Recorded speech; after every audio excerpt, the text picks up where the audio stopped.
Hey, I'm Greg, And I'm Vicky. and we are Rollin' with the Roche'z. We had to do that. Okay, so this episode is about what we learned on our first 4-month, 15,000 mile cross country RV trip. And we learned a lot, actually. This was like the first time we'd ever done this, and so this was all new to us.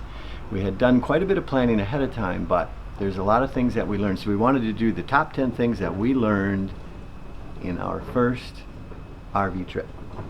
Which was initially supposed to be 8,000 miles, and it turned into 15,000 miles because we forgot about unhitching and all the other exploring we would do. So that was a big one. It was double the mileage. Yes, definitely.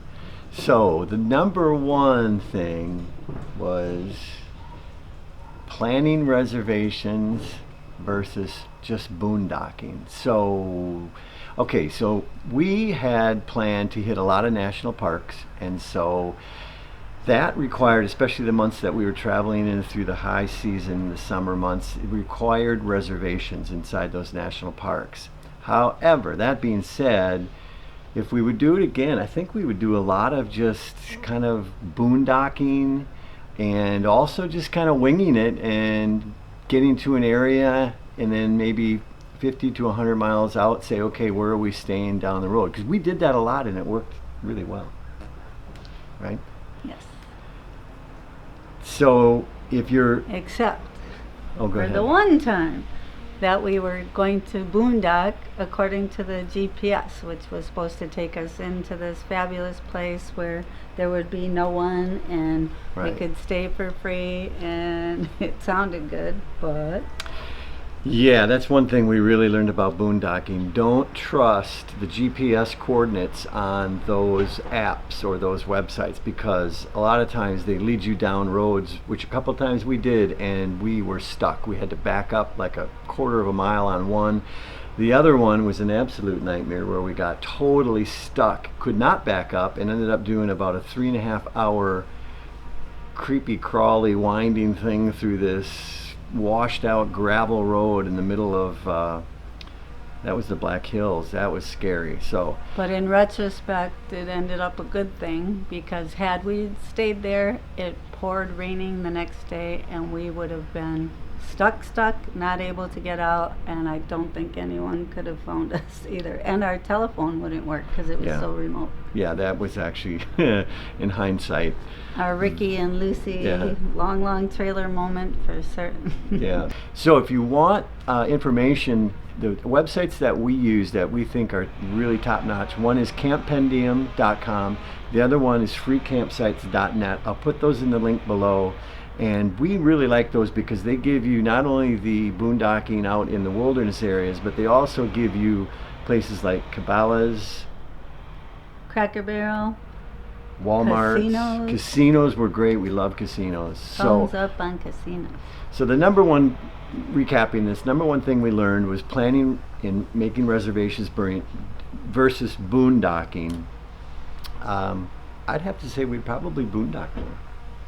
Because I think we like to be out in the nature and exploring by ourselves rather than being RV to RV and those other kind of campgrounds. It's not. It's fun to do once in a while with the amenities that are amazing. The pools, of course, the workout centers. Once in a while you want to spoil yourself and do that, but for the most part, day to day, I want to see where I am. Right, experience the outdoors, hiking and stuff like that. The locals and all that. Okay. So number two, we learned that we definitely spend longer periods of time in each place. Which was hard to do when we had to get to the next reservation, which you thankfully made in these crowded places. But in between time, yeah, there were a lot of things we had to just drive by that we would have wanted to see, and we couldn't because of the timeline. Yeah. I mean, we were definitely planning to hit a lot of places on this 4-month journey. The next time we do this, I think we would just wing it, and that would give us time in each place to say, okay, do we like this area, or do we want to move on and kind of check out the next area? Because there were a lot of places where we were at where we were both like, oh gosh, I would love to stay here for a week or two even, and really explore this area. The great thing about that is that when you do spend more time in each area, it's actually less expensive.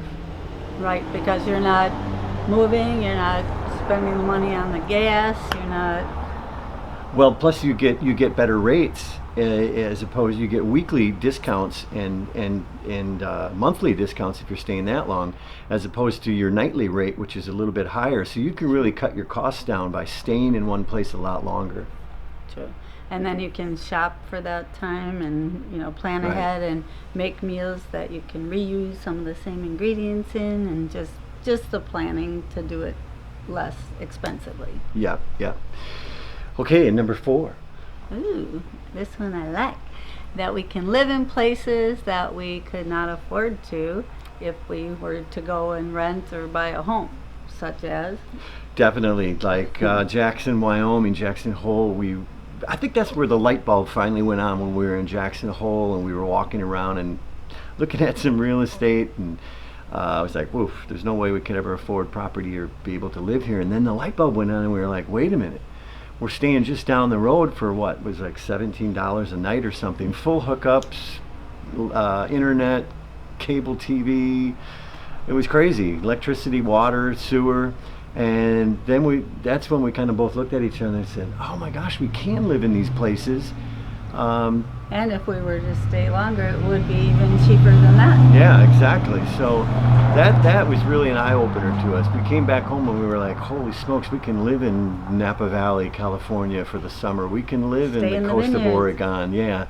And those places where we never could be able to afford another property or live there like that. So Aspen, Martha's Vineyard. Now we're looking at everything that we would be able to stay for a good period of time. So that made us happy campers for sure. Okay, number 4, securing the interior of your camper. We were a little bit newbies on this one. So there were definitely a few times where we pulled into the campground, went back, unlocked the camper door, went in, and went, OMG. And we really did pretty good, except for the times we tried the GPS boondocking where it was rough and tumble, because we would have had, usually we had it pretty secure, but those we would have had to have done a lot more. And when we broke down with the towing and our camper went up, we came in and everything was on the floor. Smashed everywhere. My Patron tequila was the number one I was mad about, but yeah. And then there was one time where we were making our morning smoothies and I had forgotten to put the lid on the Vitamix. And so normally in the kitchen it would be your countertops, your sink, and your floor. No big deal, just wipe it up. But you're in this tiny little camper, so when it shoots everywhere, it was everywhere. It was on the pillows, on the comforters, and you're not by somewhere that you can just throw it in the laundromat. So everything was red juice, the curtains, the floor, the rugs, the bedding, my hair, my face, my coat. It was I a mess. couldn't believe it. Yeah. So just a word of caution, just kind of do your double checks and make sure that everything is secure inside your camper, your refrigerator door, all your cans, your linens, your wine bottles, anything that can move, I guarantee it will move. So that's one thing we learned, top priority. And then number 5, to be camera ready at all times, because you're out in these amazing places, not only the national park but just out in the wilderness in general, and you don't have your even phone or anything ready and something happens that you can't make happen again. And there were so many things we wanted footage of. It was too late, we were past it. An animal came up, oh my gosh, and we weren't ready. Yeah, especially if you're doing a YouTube channel, so you need footage. You definitely want to have all your batteries charged. You want to have all your camera gear ready, because there's just moments, like Vicki said, when you're just kind of got like, oh darn it, why didn't we have our camera ready? We missed it, and you only get one shot at it. So That was a big one that we learned, especially for our editing and for our YouTube channel. And so in the future now, we have all of our stuff ready to go. Yeah. Okay. Number 6. This was my fault, planning for cold weather even in the summer months. So we are living in Florida, so I just experienced the wonderful warmth all the time, and I was like, okay, we're coming back in October. It doesn't even get that cold in Wisconsin, but It got cold. In September in Yellowstone, I mean, it actually kind of flurried. There was like snow showers, and it got down into the 40s at night. And we were cold. 30s even. 30s, yeah. So And you would go from one day in Montana, it was 100 degrees, to the next night in Yellowstone, it was 32 degrees. So thank goodness my sister-in-law let me take her little well, and I winter think coat. too, it depends on obviously where you're going. We were, I guess, naive to think, well, we're traveling through the summer, it's going to be warm wherever we go, but we forgot that we were up in the 8 or 9, 10,000 foot elevations in the mountains where it gets cold at night. I don't care what time of the year it is, and so that you have to take into consideration. You know, obviously, if you're planning to go up the East Coast and you're not getting into those higher elevations out in the West Coast mountains and stuff like that, it's probably not going to get that chilly at night. But yeah, definitely for hiking and things like that, we've reassessed what type of gear and clothing that we take with us. You warned me, but I didn't listen. Hard-headed Wisconsin girl. So the only things I would have taken, because we did have a lot of layers that we could just add on, would Yeah. be a thin sling jacket and my Uggs, because even sitting out there at a fireplace or whatever, you don't need socks, just pull those on. So I wish I had taken them, but Definitely. So number 7, that kind of rolls right into number 7, which is hiking equipment. One of the things we just had never done a lot. I don't know if we've really ever done hiking per se in the mountain areas. So this was the first time I think we've done something to that extent. And we both absolutely fell in love with hiking. I don't know why, or I mean, I guess it's just because it's so different, and you're just, the scenery changes constantly, and you're climbing up mountains and you're seeing vistas that you've never seen before. So it just was spectacular. I loved it. And again, unplanned things happened. So the first time we're in that area, we wanted to go up, but we had no hiking gear. So I'm in a dress Yeah. and flip-flops, and I'm hiking up the mountains. So after that, we just, like the being camera ready, you always wanted to be hiking ready. So then Definitely.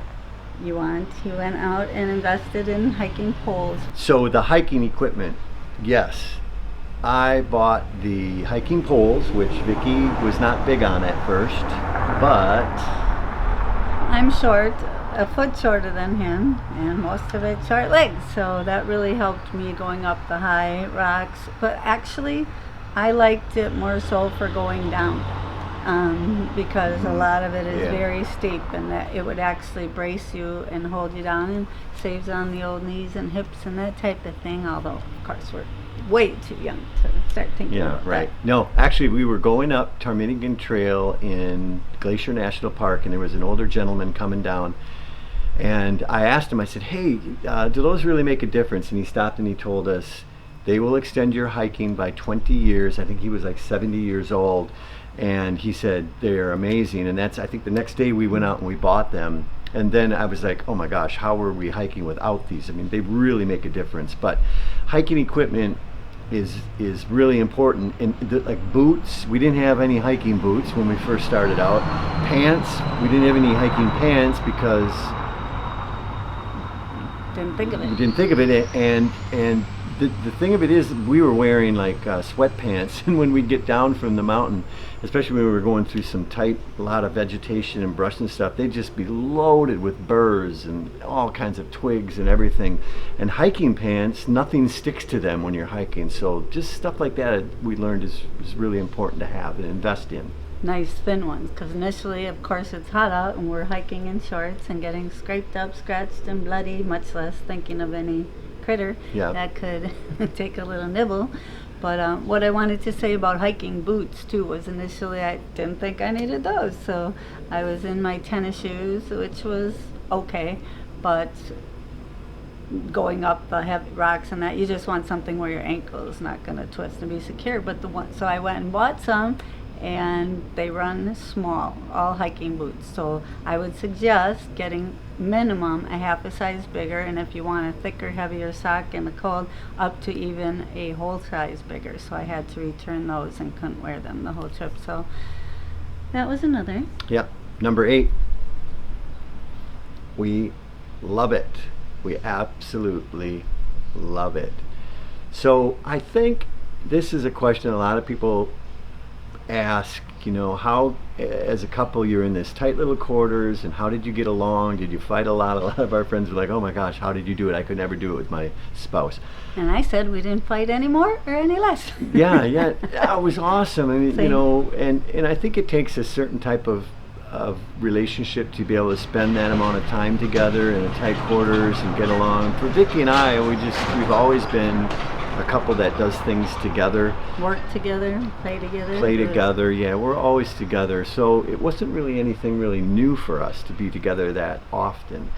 What we loved about it was just the exploration of it, to be able to go and see different areas every week or every 2 weeks, be in a whole different environment. That to me, meeting new people, like-minded people, was just we absolutely were hooked. And couple that with getting to visit family and friends anywhere in the country while you're traveling. That is priceless. Yeah. And so we plan on doing it. And the other amazing thing about it is in the cold months when we probably wouldn't be up in the mountains much or in the snow, we live in Florida. So if we do it 6 months, then we're back in paradise for the other 6 months in our home. So it kind of really, we're blessed to have that. Yeah. And number 9, one of the biggest things that we discovered was this thing called work campers, camp hosts. So we were in Glacier National Park. We had spent, I think, 9 days there at a campground. It was a national campground just outside of the park, and we befriended the camp host, Sandy Worthington. Amazing artist as well. Yeah. And so we just kind of started talking to her on a daily basis, and one morning I think we asked her about what she did and how she got the job, and so she started telling us about this whole program where you go and you become the camp host for these campgrounds for the period that they're open, usually May to September, mid-September. Give or take a month or two, depending on the location and where they're at. And they pay you to be the camp host. Not only do they pay you, but they also give you a free full hookup site in the campground for the entire season that you are there. And we were just like, wow. And not only that, it's also, there's thousands of these places where you can do this, where they actually pay you to camp there for the summer in these beautiful, majestic places in North America. And you get to live there for free. Right, and some of them you don't even have to work that many hours each day, and you can pick and choose, or you have 2 or 3 days off where you can go and explore and do the things that you want to do, since that's the reason you did this to begin with. You don't want to be working and not playing at all. And you are usually, if you do a good job, invited back the next year, but you don't have to. You can go and change and see a new place. And some of them too, where you're not paid, you can do it in exchange for just staying there free, and you don't have to stay the whole time. And what do you do then when you're just staying there and not getting paid? What are those? Well, you get full hookups usually. But for doing what? Well, the duties depend. Sometimes it's just maintenance, mowing the yard, picking up trash.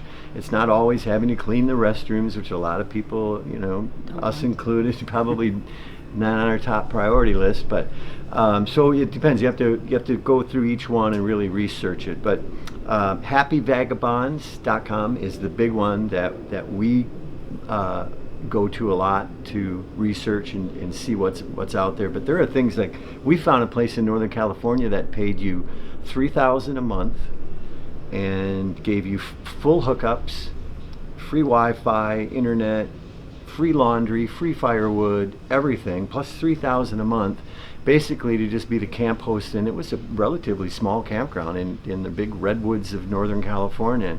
And I was like, wow, I mean, it's amazing. So yeah, that's one of the things that really got us excited. And we've been looking into those, and wow, there's a lot out there that we'd like to do, so we just have to live a lot longer. Right. All right. And number 10, the big one.